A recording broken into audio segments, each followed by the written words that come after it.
This chapter gives so much development to Shigaraki with very few words. Honestly, for a moment, I thought I was reading a Tokyo Ghoul chapter, because the whole dreamscape of Shigaraki, when you see the hands appear and the world is crumbling and reforming, and this bridge reconstructs and he's walking towards it, towards All for One, the entire sequence within this chapter reminded me greatly of Tokyo Ghoul, and I think anyone that knows what I like, it's definitely sequences like this, dreamscape sequences, getting to see the inner psyche of a character, what makes them tick, and their decisions they come to, the conclusion that they make after everything that is built up to that very point. And this chapter is fantastic. With very few words, it tells and paints a very beautiful story through Shigaraki and what he's dealt with his entire life.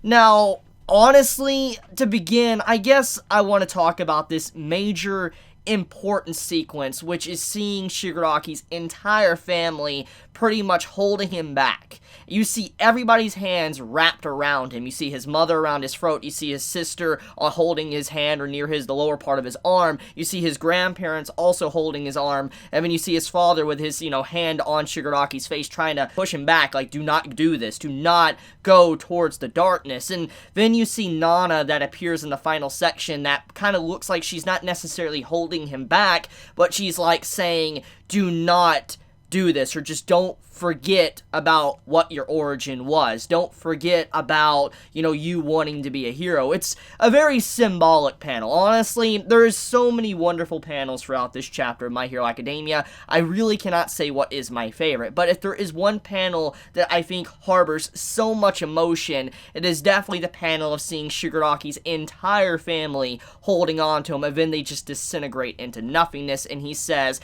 do not reject who I am enough.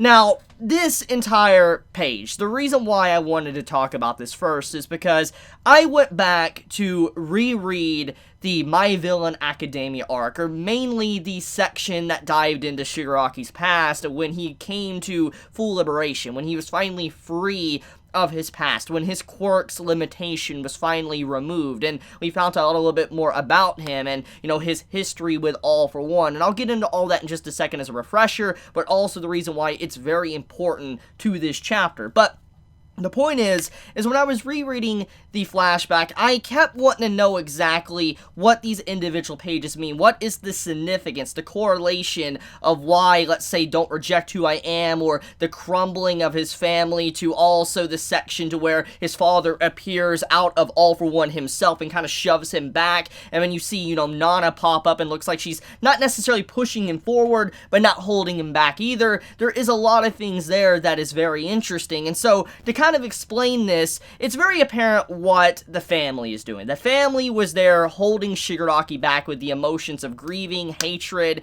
and just wanting to know, why didn't you help me? That is the whole reason why the family was holding on to Shigaraki's arm and the mother was holding around his throat, and why the mother holding onto his throat is so significant is because she is easily one of the most important figures in Shigaraki's backstory. She is someone that he was able to turn to, cry to, express his emotions of how he felt, and the mother, even though she never said the words he wanted to hear, she wasn't necessarily straight up bad. She did try to encourage him in her own way, and Shigaraki always held on to her as emotional support. And so the mother having her hands around his throat is definitely very significant, because that's just how much of a grasp, she had on him, and the emotions that he carried from her after her, death. I mean, the final moments he saw of his mother literally was her trying to hug him, and she crumbled before him. So it's very apparent that she would harbor so much emotion, and the sister being close to his hand is kind of like saying, we are side by side, let's be a hero group together, because that's what the sister promised Shigaraki. We'll be a brother-sister combo and stop villain. So the sister having her hands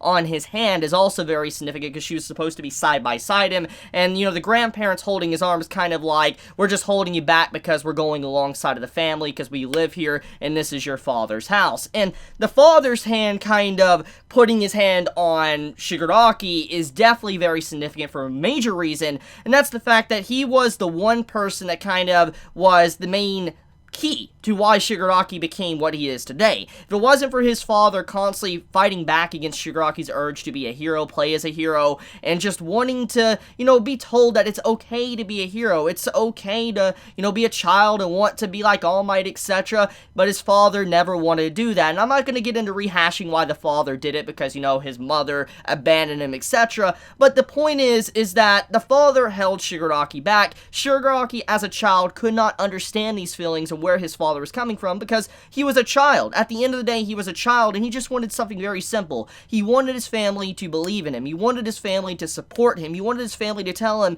you can be a hero. Just like how Izuku's mother told Izuku since the very beginning that he can be a hero, do not give up. And if it wasn't for, Izuku's mother being so supportive, Izuku might not be where he's at right now. He might be down a very similar path to what Shigaraki's going. Maybe slight differences depending on where his life takes him. But the point, though, is that the father holding him back is kind of saying, do not do this. You cannot become a hero. You cannot do this. But at the same time, it's symbolic that Shigaraki sees his father come out of the darkness that is All For One. He's willingly walking towards his father, but also All For One, and this has a double meaning to it. As we know, All For One is technically Shigaraki's father, because remember, All For One gave Shigaraki his name. The whole Shigaraki name is literally All For One's last name. And on top of that, the Tomura was also about mourning, so we know for a fact that the reason why he was walking towards All For One and the significance of his father appearing out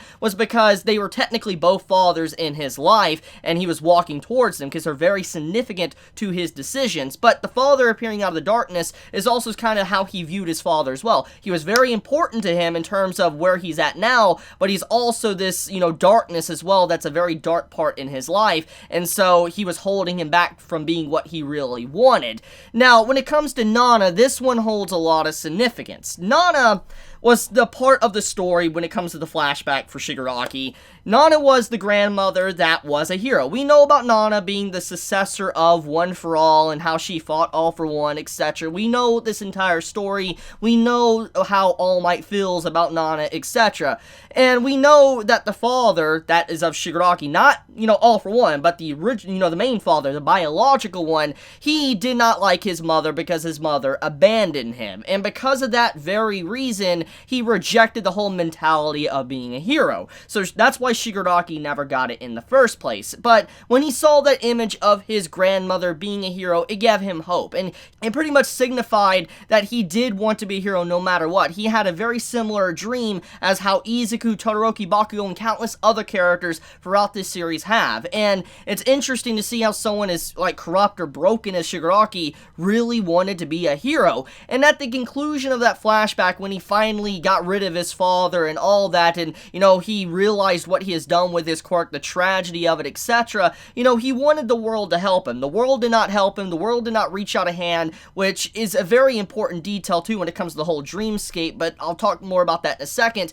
But the point is, we know why Nana also was very important in this little sequence is because she was the hero, and technically at the end of the flashback, you could kind of assume that maybe Shigaraki wanted to be a hero. Shigaraki was still dreaming to necessarily be a hero, because when he replies to Redestro in that fight, he's like, I can only destroy, and then Redestro replies with, a world with just destruction and no creation isn't, a good future, isn't a world we need. But then Shigaraki replies with, no, I don't want a world without, creation. I want, a world with a future. So he pretty much straight up said he doesn't want just destruction. He does want creation as well, which goes along with the fact of, how he wanted to be a hero. So at the end of that flashback with, Redestro, you can kind of assume that, Shigaraki came to the conclusion okay, I want to be a hero in my own way and change society, do my own thing, and allow the people around me to do their own thing as well. He is fully liberated, but he wanted to become a hero, like I said, in a different way. Now, with this flashback, it continues the story to a little bit more of an extreme extent, because you don't really know fully, or at least I don't fully grasp the whole message, and it's going to probably take me a bit to fully understand everything, but the brief little stuff I get is that when Shigaraki says enough, do not reject who I am, and you see how all his family disintegrate in this dreamscape, and then you see Nana is the last one to disappear, it's kind of like saying Shigaraki finally let go of everything, not just of, you know, his family, but also his dreams, his old dreams of being a hero. He realizes what he really is. He realizes that he is a monster. He realizes he is a villain, and he willingly walks towards the darkness that is All For One. And that is why that is very significant. When you see him, you know, walking towards All For One, he is literally willingly, not being manipulated whatsoever. He has came to this conclusion himself. He is his own man. He willingly walks towards that darkness. But then it's even more significant when you look at the dreamscape. As I already said, you know, Shigaraki even admitted he doesn't want a world without a future. He doesn't want just destruction. He does want creation as well. And isn't it very interesting when you see his family crumble into pieces, the bridge between All For One and him is built upon the destruction of his family? It's kind of like saying with destruction, creation happens as well. Creation and destruction are, you know, coexisting together, and so Shigaraki wants to destroy but also recreate the world entirely. And so when you see that bridge just get constructed through the constant destruction, it's interesting to think about that, you know, he created that. He created that with destruction. So he isn't just destruction, and he realizes that, and that is why he said, do not reject who I am. And so when he walks into All For One to finally accept who he is now no longer being used. He is his own man. He truly is now the successor of All For One. So, okay. With that out of the way, I want to talk about some other sequences before I get into Shigaraki, etc. I want to talk about the other dream sequences, or the dreamscape we saw when it came to Shigaraki, when it came to the skyscrapers and the hands reaching out. That was very significant too. After Shigaraki got rid of his family, you know, he wanted someone to reach out a hand, you know, lend a hand to him, you know, help him out, because he was by himself, he was on the streets, nobody helped him, his family was gone. He wanted someone, any hero, to help him. He was a kid, and obviously, you know, there is probably a lot of heroes doing other important stuff, but he wanted one hero at the very least to, you know, give him a lending hand. But at the end of the day, what's very ironic about this, with a world full of heroes, the greatest evil himself had to reach out a hand and save him, and Shigaraki himself even realizes how messed up it is that a villain had to save him, and it wasn't a hero, which is why he was so emotionally broken when he saw All Might, you know, when he first laid eyes on him, you know, with, you know, All For One versus All Might. He was like, why now? Why do you appear now? He's like, I hate you, etc. Is because, like, of all times you appear when it's already, I'm too far gone. You know, a villain has already saved me. You could have saved me and this might not have happened. You know, I'm too far gone. And that is, you know, a very interesting part, is that the dreamscape with the hands rising out is literally the hands he wanted but never arrived, and they broke. And the entirety of, you know, society itself basically just crumbling around him and thinking it's a-okay, but in reality it is not. So, cool stuff when it comes to the dreamscape. I think it's interesting. There's also little call-outs to Shigaraki's house. If you look very closely to some of the comparisons to the flashback we got of Shigaraki to this dreamscape, you'll see pieces of Shigaraki's house literally appearing in the dreamscape, rotating around him. It's really cool, and I really think Horikoshi went in when it came to the artwork of this chapter. He did not hold back whatsoever. But okay, enough is enough. Let's talk about some real meat of this chapter, and that is All For One now being inside of Shigaraki. This chapter reveals something very crucial, something that many of us, as fans of, you know, My Hero Academia, we knew was eventually going to happen. We just didn't know how it was going to happen, because we knew that Shigaraki was one day going to inherit All For One. It was bound to happen because of just what he's been built up to be. I mean, literally, we had an entire arc on him, My Villain Academia, building him up as the successor of All For One. So we knew for a fact he was going to gain All For One's quirk somehow.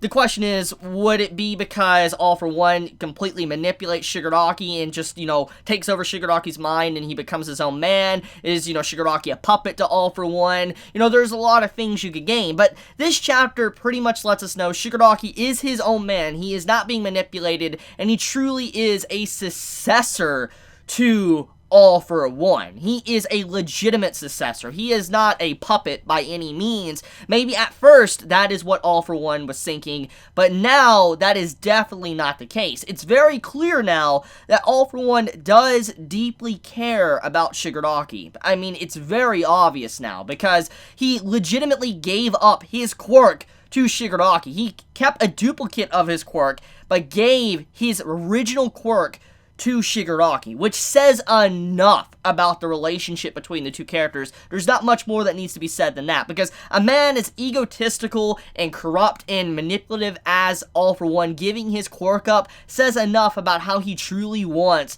Shigaraki to be his successor, to carry on his legacy, but also be his own man. And I find it just so amazing by the way that was done, because now that Shigaraki has All for One, this makes you wonder, when did this happen? Now, we know Shigaraki got his quirk thanks to the doctor kind of putting him in the test tube, and he's been slowly for a few months now, getting this quirk kind of implanted into his body. So we know the doctor has technically been holding on to All for One's quirk.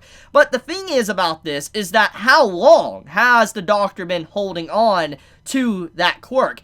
The main thing you can get is probably way before the All for One and All Might fight. I mean, think about it. I mean, that fight now holds so much more significance when you really think about the scale of that fight.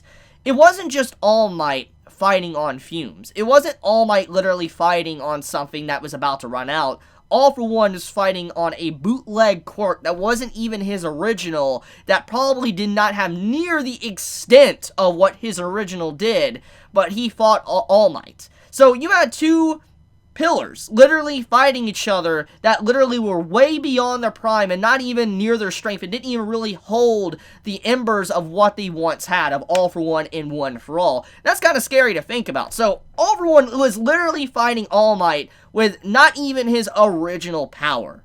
Says enough as is. So yeah, the next thing about this too though is that now that Shigaraki has All for One, the question comes into play: does Shigaraki have every single quirk? Does Shigaraki have every quirk that All for One stole? That is the question.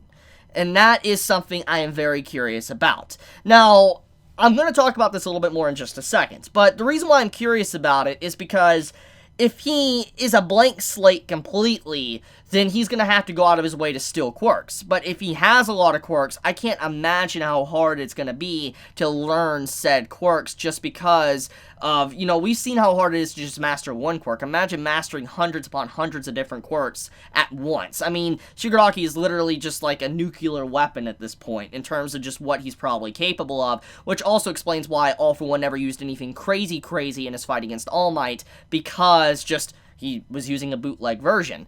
So, getting into how he could or could not have all of All for One's quirks, it most likely is tied to the machine. We know that Shigaraki got to 75% before the test tube was completely busted. Now, this is something that's very interesting. What does this percentage mean? Does this mean that, Shigaraki is at 75% of his maximum power? Does this mean that the, incorporation of All for One was just at 75%?